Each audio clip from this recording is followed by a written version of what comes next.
ব্যক্তিকে বলতে শুনে প্রকৃতির প্রতিশোধ। প্রকৃতির প্রতিশোধ বলতে কিছু আছে কি?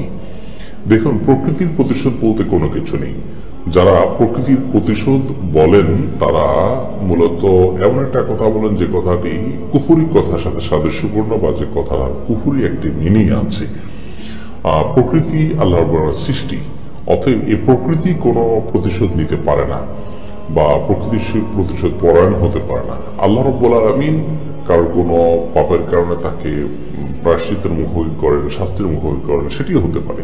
আল্লাহর কথা না বলে প্রকৃতির কথা বলা, এটা হলো সেকুলার। এবং আল্লাহকে যারা স্বীকার করতে চান না, আল্লাহর প্রতি ঈমান আনয়ন করতে চান না, ঈমানদার এবং আল্লাহর কাছে আত্মসমর্পণ করে মুসলমান হতে চান না, তাদের স্টাইল। অতএব কোনো মুসলমানের জন্য এটা বলা জায়েজ নয়, উচিত নয় যে প্রকৃতির প্রতিশোধ ইত্যাদি।